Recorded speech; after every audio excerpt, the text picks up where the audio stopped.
Okay, so good afternoon, everyone. I hope you're having a great Sunday, or whatever time you're watching this.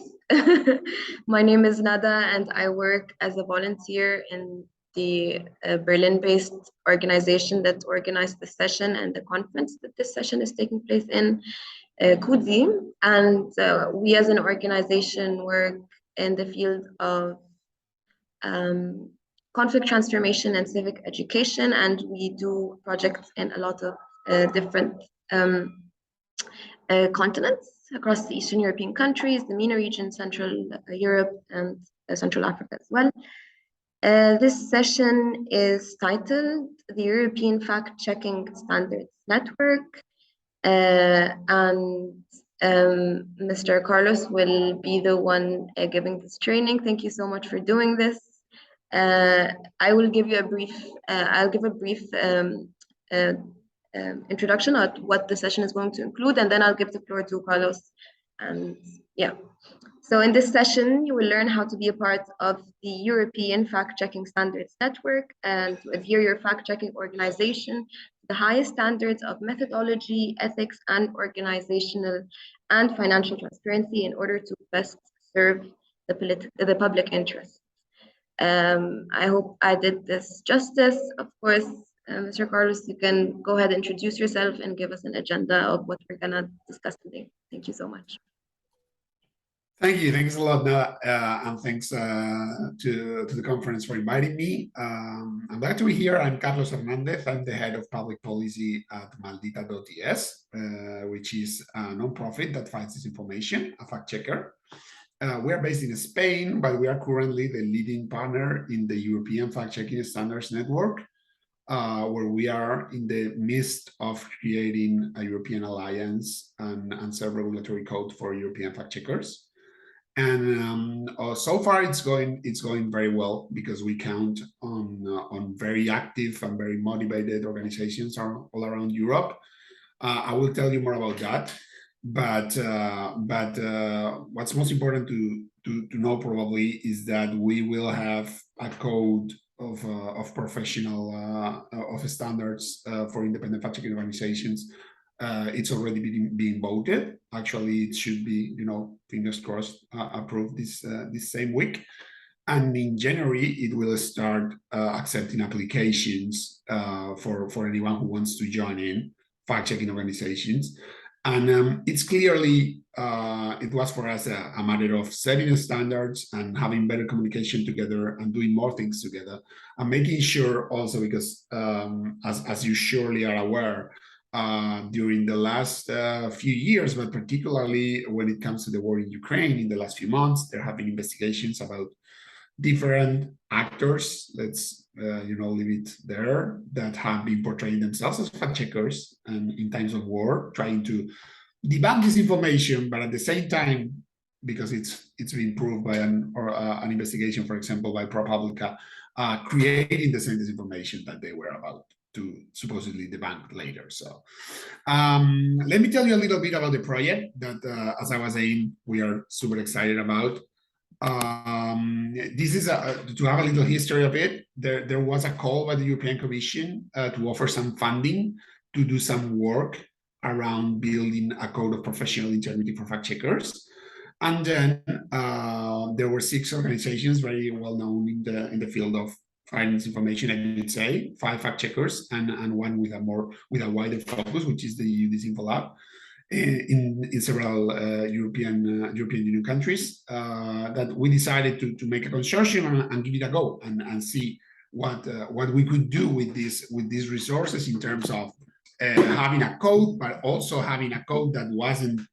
It was important for us for this not to be yet another aspirational declaration of principles and all that, which has obviously a value. But for us, it was very important. It was something that could foster trust from the public in the community of fact checking. It was very important for us that it was very well assessed that people was actually complying, organizations, with the code.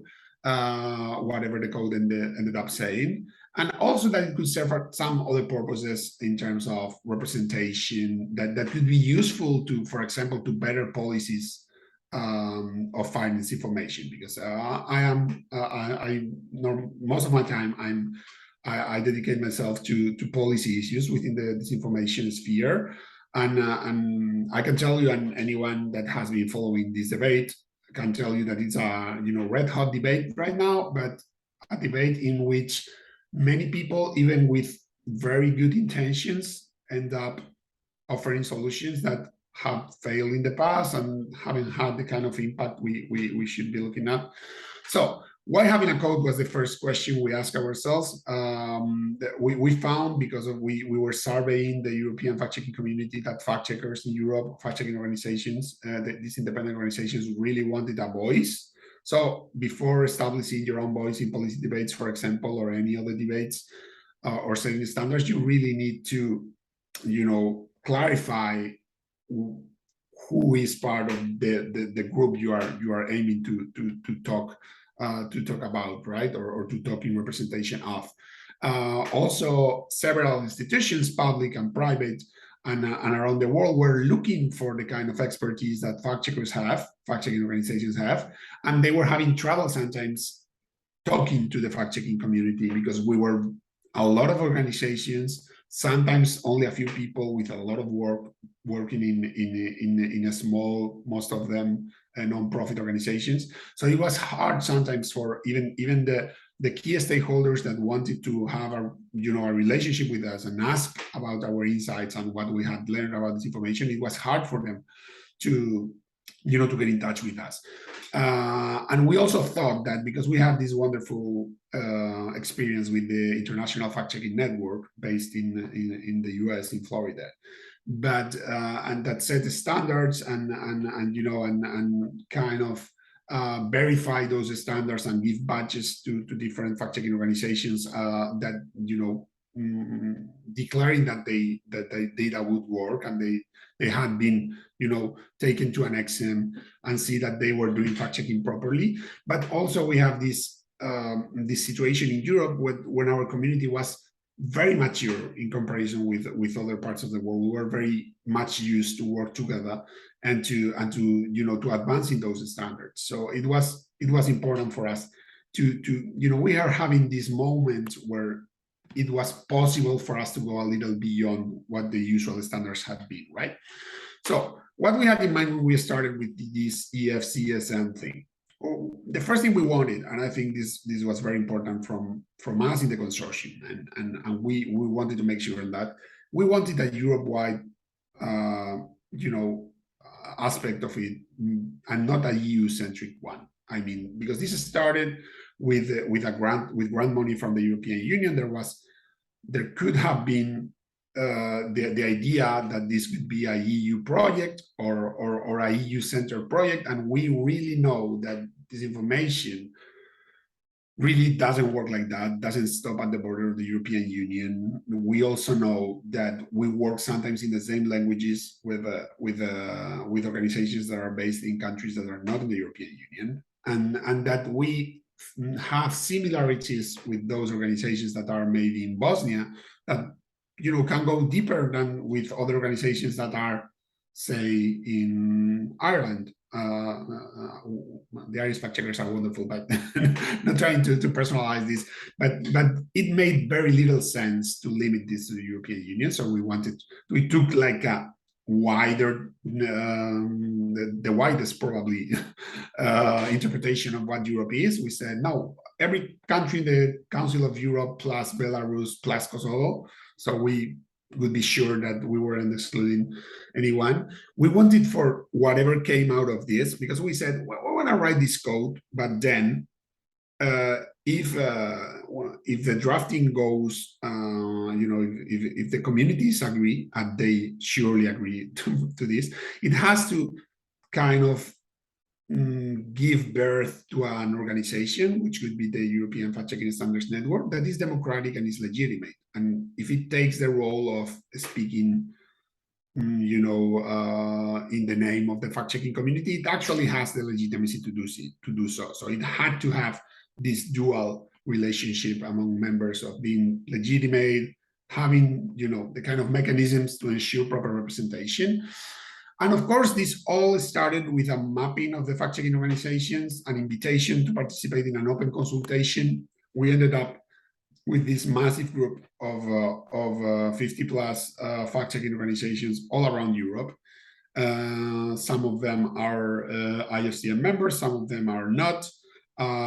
It was very important for us to compose this, what we call the white group, not only for the open consultation, because it was important to know what fact-checking organizations thought about the issues, but we also invited others like non-voting members, experts in this information, academics, even what we call the usual clients of fact-checking, civil society, media groups, digital platforms.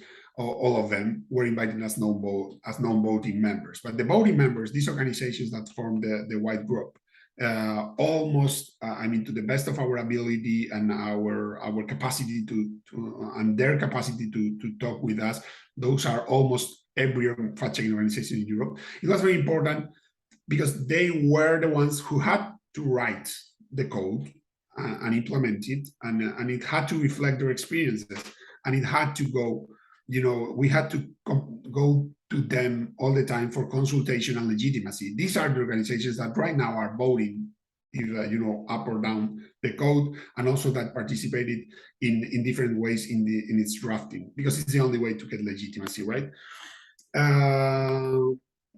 This is actually because it was very difficult to get representatives from all 50 organizations. We asked that group to nominate organizations to take part on a smaller group, this group that you are seeing there, that was called the working committee. The working committee sat with the consortium that was responsible for allocating the money and the resources to have this conversation.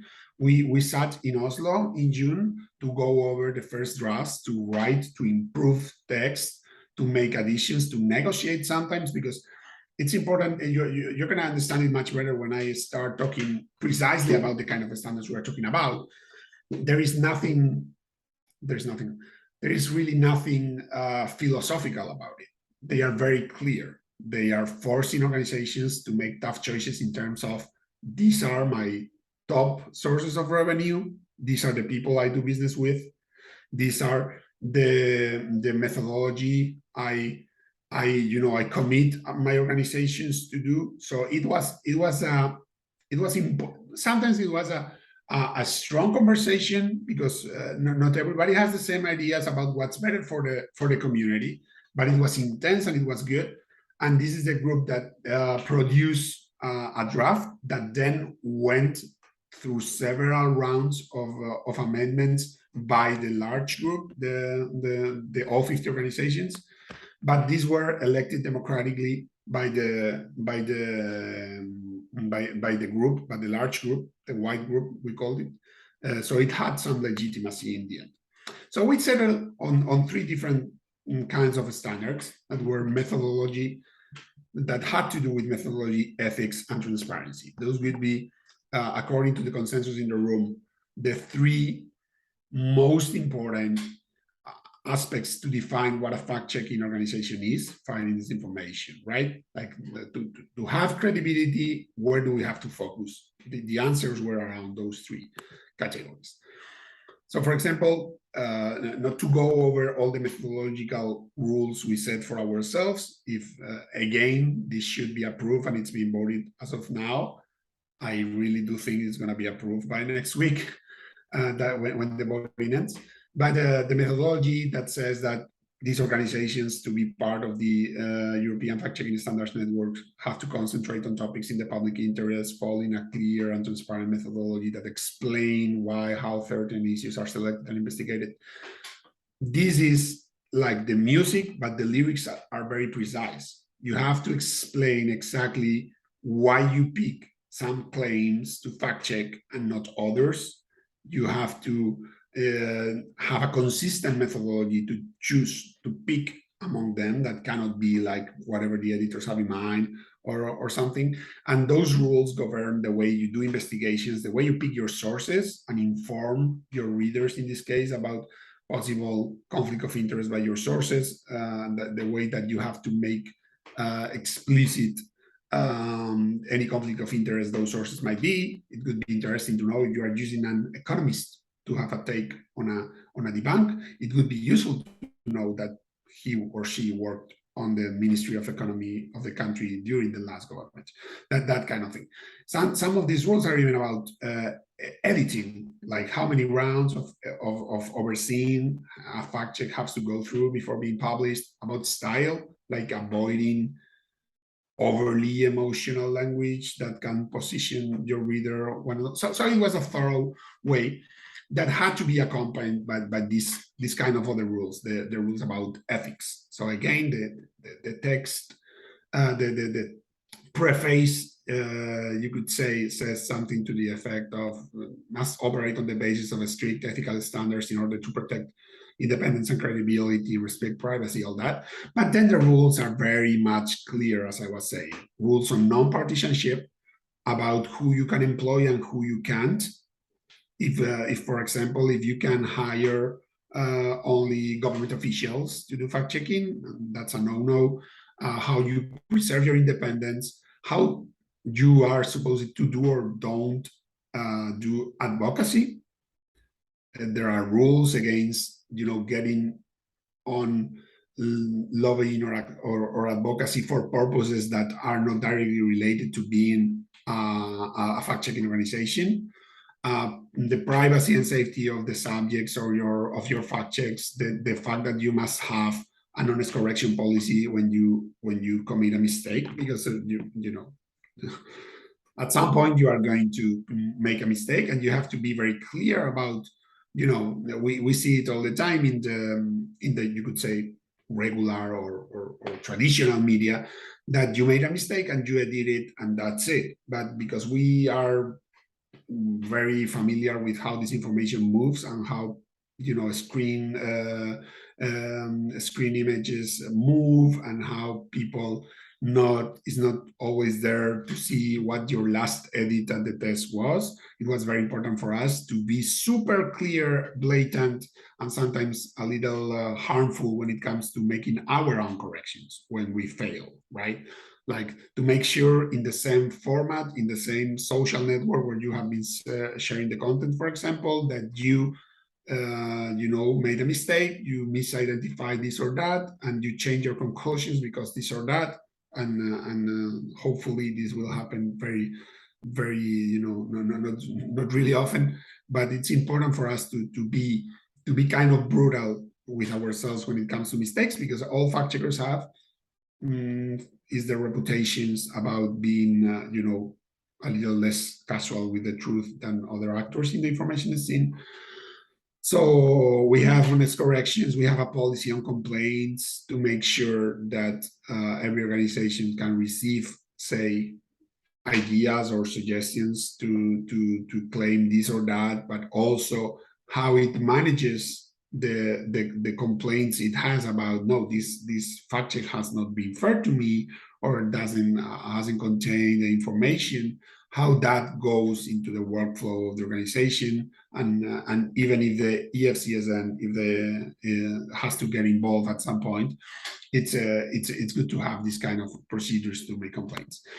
The other, and this was probably because it was very central to the way any organization works, the transparency standards were very much discussed, and it's important to know that this huge group of the European community of fact checkers includes very, very, very different actors. Maldita has 40 full-time employees and is a non-profit. But then again, there is AFP that has fact-checking units all across the continent, and it's a public company that has been around forever and employs thousands around the world. And so when you think about, you get all these there are normal for-profit companies, and so when you get into that room, you need to make transparency rules that are equally demanding for everyone, and they're actually meaningful for everyone. So what we said that it was that this transparency had to cover almost everything about an organization: organizational structure, funding, which is very important, partnerships, ownership, legal status, kind of governance, staff, all that, because we really think that this is the way you get the people trust. This is not about going to some excruciatory exercise of getting naked, which also is, but not mainly. This is about having a defense when people come for your credibility and say, no, you fact check this or that because you have obscure interests behind you. So for us, it was a common judgment of the room that it was very important to be able to say, no, this is exactly the people who contributes to this, and then you can make your own assumptions. So, for example, we went to, because one thing we didn't want to do is to have this code and have a governance body for this code, and then have this kind of transparency only towards the rest of the community. In this case, the governance body of the code. So for us, it was very important that this transparency was also for the public at large. So people could check which kind of money, where Maldita gets its money, and how do we go about our finances and all that. So, but we had also to have in mind that there are commercial interests that cannot explicit everything that they have. So, for example, about the information that will be on the website of every organization that has the EFCSN badge, that you will find there the owners, person, institution, whichever, that owns over 5% of the shares of the organization will be listed there. The overall income will be listed publicly on the website. Any income they receive from online platforms, public entities, meaning governments or public companies, or other conflicted entities in the judgment of this governance body, the EFCSN is going to have, everything will be on the website, as well as clear markers for any sponsored content, so no one can pay, for fact checks in the way that, yeah, please fact check this, here's the money. That's not how it was. But then again, you need to have those rules on the sponsored content. Then there is this other very, very detailed financial information that is very cherished in companies, that it will be also subject to transparency. Like every organization in the EFCSN will reveal to the governance body, democratically elected, all income sources that they have over 1% of the annual revenue, or 5,000 euro. That is very, very low. But we wanted to, as one of the working committee members said, it's really in our interest not to join a club where everyone is not in this level of scrutiny, because we are all going to be judged by that. So it was important for, again, to not to repeat myself, but for us, it was very important for this to have some beef, for it to be important, and to mean something beyond what we do right now. Like, so this is, after all, I have listed all those requirements, standards required by the code. It begs the question of, okay, it's gonna be like these organizations are gonna say, no, yes, I do all this, and that's the end of it. We didn't want to do that. We want to actually verify, as we're fact checkers after all, that all those commitments are really put into place. So for starters, the key to comply to the code is that you cannot pick and choose. In order to be an EFCSN member, you have to fulfill every standard that is set in the code. So you cannot say, I will do all the methodological part, but when it comes to revealing all my income sources over 1%, I am not going to do it. So this is something that is not going to be acceptable. We had to establish a kind of access and renewal procedure. We really decided that we were going to go to independent assessments that kind of covered all what it is to be known of an organization before giving it the badge of the EFCSN and basically asking the public to trust that organization. The governance body elected by the community is going to have the final word, but it is going to have to follow opinions from what we have called two blind assessors. Those assessors are going to be mainly academics, experts on the field of disinformation. They don't know each other, and they are going to go through the materials of that organization that is applying to be an EFCSN member, and it's going to study that those contents are actually following the kind of rules, and that the financial information that is in the website actually follows through with the transparency requirements. All that is not going to be. There are going to be some information is going to be presented in templates, so they can actually look for everything. For example, if you have to give certain figures about your overall accounts and all that, but mainly is kind of an exam in the sense that those two assessors working independently are going to be studying the content, for example, for the methodological side and all that, and then they will submit their opinion to the governance body, and it's important that that opinion is binding, and for example, because some things could be not very much obvious to the assessors, or could depend more on the national or regional context of the organization. The governance body will have to hear. It's non-binding, but they have to hear it, the opinion of already members from the same country or region.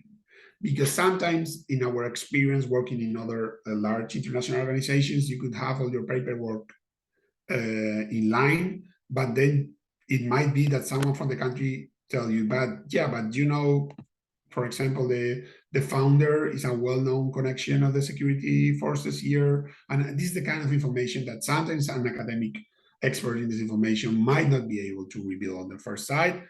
So it's like an extra layer of information. So the governance body has the final word, but it has binding opinions from experts in the field of disinformation, academics mainly, and then it has to listen to the fact checkers in the region to know if there is something that, So defining the assessors, I think I already said, but it's people with proven expertise in the field of fact checking and disinformation who doesn't have conflicts of interest with the organizations that they are called upon to evaluate, and they cannot be also staff of organizations that are already member of EFCSN. This was to avoid this kind of conflict of interest of everybody working together and all that. I have a question, sorry. Sure, please. The working committee is the one that hires these assessors. Am I correct? No, like the working committee have only because we had to make up all these names for organisms. So the working committee were the representatives of the wide group of organizations during the drafting. But I will get to it. But once we have adopted the code, this code and the organization of all members of the code, the EFCSN, will have its own governance body. This governance body will be the one that hires the assessors and pay them for the work, and make sure they have a pool of. We have a pool because assessors should be able to work in each of the countries, knowing not only the language, obviously, which would be important, but also the context. So this governance body will take care of that, of the process of receiving the applications and evaluate them and all that. There are some others standards that are pretty low, beyond the mere stuff that we have been talking about. Transparency, they have to be legally registered, dedicated primarily to fact checking, focus on Europe, minimum production of fact checks before applying, focus on the public interest, and all that. The code also identifies, because we didn't want it to be kind of ossified in the standards, so it already lists some kind of best practices that are not yet, in the level of every organization. Maybe you have 5 people of staff, you cannot do reports about trauma or harassment, for example. So it already, the text as it is, identifies some additional best practices and calls on the assessors to actually say if those best practices, so it can be recognized if you go beyond the code.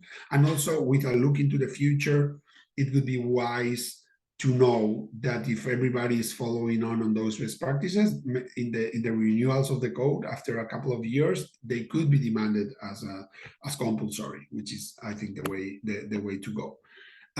We have a procedure, so you can, you have a complaint against a member that you think they are failing to be non-partisan. You can elevate that claim to EFCSN, so you don't have to completely buy in the idea that the assessors will catch everyone. If you feel that a member of EFCSN is really not complying with non-partisanship or whatever other reason, you can submit a complaint that will be analyzed through different procedures to make sure that the public qualms about the work of the organizations can be elevated to the community, to the EFCSN to be acted on. So there are different sanctions procedures contemplated in the code. I think the top is like you are expelled from the organization and you cannot reapply in 3 years or something like that. So what is happening now? Voting is underway, as I was saying. We should have an approved code next week. And if that's the case, and I think it will be, the code itself will be published during September. And there is a big meeting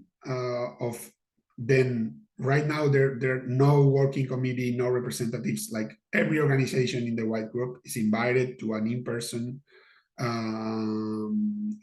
summit to define governance, which is important because the code itself, it lends to, it gives some I would say roles and tasks for the governance body, but there you have to, in this case, if it's going to be representativeness from this entity in the name of the larger group, it needs to have very clear rules, and it will probably have staff and all those things that have to be defined. So during September there will be a big meeting of all organizations to define that. In November we will have a governance body. We will have an election, and there will be a governance body of the European Fact-Checking Standards Network. And then in January, applications will be open. We will start assessments and approving applications. There will be trainings and also a work of dissemination to for this information to get to maybe some fact-checking organizations that are not yet aware of this. And this is like our very, very soon to be present, right?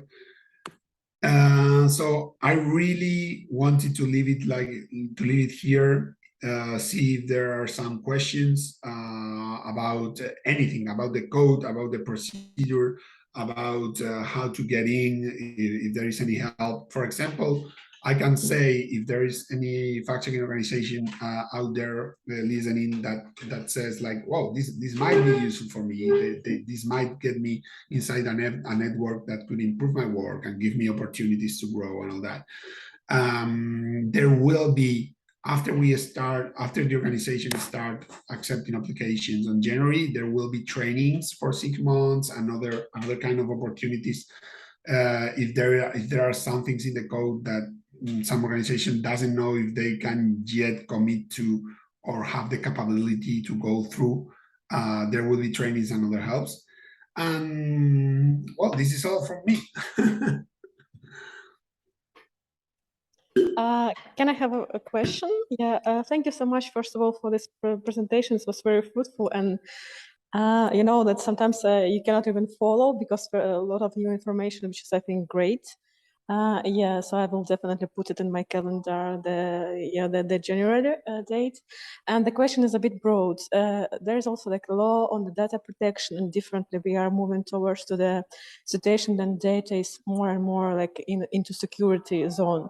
So is it really like something which make the fact checking not that easy anymore? So like, I don't know if I'm explain myself good. So data protection, data security, and the way that now like we are trying to, you know, not to publish more on social media and stuff.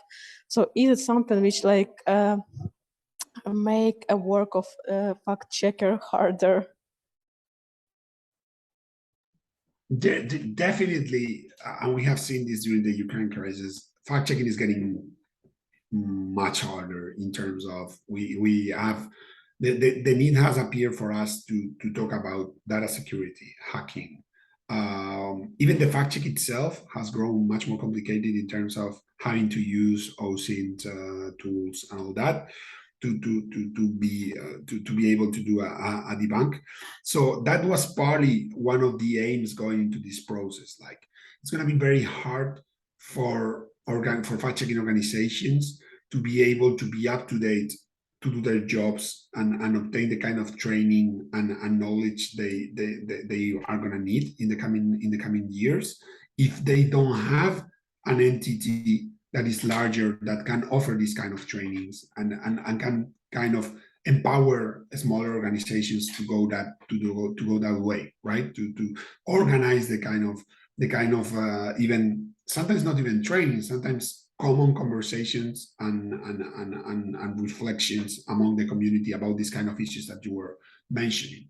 So this was definitely in our minds when we were going through this, that this is becoming much more complicated, and it will be important to have kind of a reference for organizations out there that can care about this stuff that is coming our way, and that sometimes most of our organizations, the fact-checking organizations in Europe, they are mostly small and already have a hard time coping with all the amount of disinformation that is out there and doing the basic fact-checking. So someone, beyond what's urgent, someone should be looking into the future about what's important. And I think this is partly of the challenge you were mentioning here. Thank you so much. And second question, maybe again a bit broad and more like less professional, but for example, if I am as a person who like not work in fact checking and I found out some fact or a news and I want to know is it true or false, what are easiest steps to check it at least a bit, like if it's not a fake news or not fake data, or how not to be fooled? Oh yeah, our the motto of my organization is actually journalism not to be fooled, because I think that's we all fear. I would say, like, we use all kinds of super cool tools about this. Was this actually recorded here? And then we have a software that identifies the shape of the sunlight and the shape of the shades to know the position and date. But this is how many times a year you are actually using this? Very little. Most of the time, when you find something that is fishy, that that just you think that there might be a little more to it. If it's something that is Googleable, normally most of the most blatant stuff, most of the most viral stuff could be solved with just a Google search. That sometimes we are busy people, and most of us, we as citizens, we don't even have the time to do that. But for us, or what we recommend, it's that you don't share anything, because if you consume it but you don't share it, you know, it's bad enough, but it's not terrible. But you wouldn't, especially I would say probably in Spain, this is a larger problem than some of the places. We communicate a lot about group chats on WhatsApp in particular. So people tend to share what they find, and because they are sharing it with the closest family or friends, they don't tend to do any research. Just like, I saw this, here's something, and that's something we wouldn't do in any other situation in life. Like, someone is coming to your home, you don't serve them food that you are not 100% it's safe if you have a minimum of that. So for me, what I would recommend is, like, do not share anything that you are not, you know, full on knowing that it's true. And then if you actually know for a fact that something is false, even if it's a little, you know, uneasy sometimes, you need to make sure you respectfully tell others. Like in these group chats, family chats we all have, there is this cranky uncle that, you know, is posting things there that you know are not true. Sometimes it's, you know, it's easier to say, you know, I don't want any trouble, I have enough. But I would say it's, you know, it's a responsibility to just say, okay, but then there is this fact-checking organization that said otherwise, you know, because I Google it and this is the first result that came up. And for, you know, for us fact checkers, we need to do a better job of being more available to make sure that we are there in that very first Google search. And I think we are, you know, doing a good job of improving in that sense. But I would say, like, if you find something that you want to know if it's true, if you don't have the time to check, which might be true many of the times, just don't share it, because that's how the snowballing effect starts. Thank you so much. And just to add that I think that very often journalists themselves, they do that. They actually share the information they never checked. So I also had the question, like, if we can call the media if they don't have a fact checker in the team. But I think that this is a question which not require answer itself, because the motto of your organization is already the answer to that question, I guess. So yeah, and I think, like, I'm sorry that it's Sunday and not so many people like managed to came to the workshop, which were definitely great, and cool that it will be the, you know, the opportunity maybe to watch it later. And we will, like me, for example, I will definitely share the links with my colleagues to, you know, because there's something to think about and to, you know, to make the informational hygiene of your space. And yeah. Thanks a lot for your questions. And just a note on what you were saying, that for me is one of the key questions we're going to have in the next few years, and a good reason to have these organizations we are starting. You posted it perfectly. Like, if you are purposefully lying or purposefully not correcting yourself after lying, are you really a media outlet? Should you be protected by, for example, public money that to foster media? I really think you shouldn't have. So I think the society needs a conversation about what is a media outlet and what it's other thing. It might be a website, might be. I'm not saying that a website and a mere website shouldn't have their full rights of freedom of speech and say whatever they like, truth or not. I completely believe that they should have it. I am talking about considering them media for other purposes. Like I think you were also mentioning that you know, if we have got this so-called media in, you know, lying artfully for 15 times in the last 6 months, and they never corrected themselves and they never informed their users that, yeah, when we told you this, we were really not telling the truth, then they shouldn't be considered media. So I think you were pointing to something that we really need to have a conversation. I mean, a society-wide conversation in the coming years.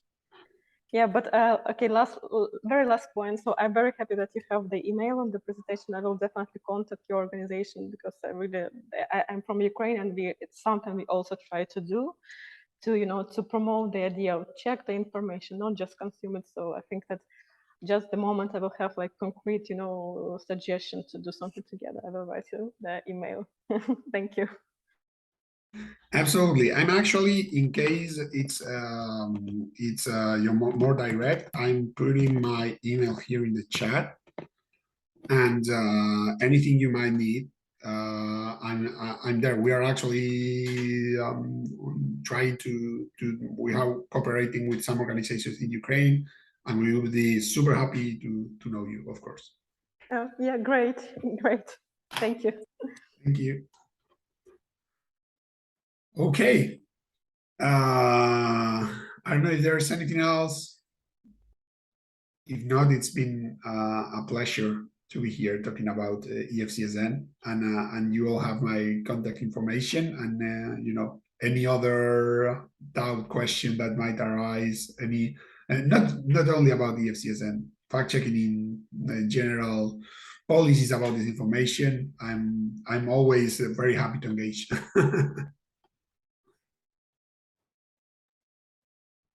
Well, if no one has any more questions, we'll give you a couple of minutes just in case you do. But if, yeah, thank you, Lina. Thank you for attending.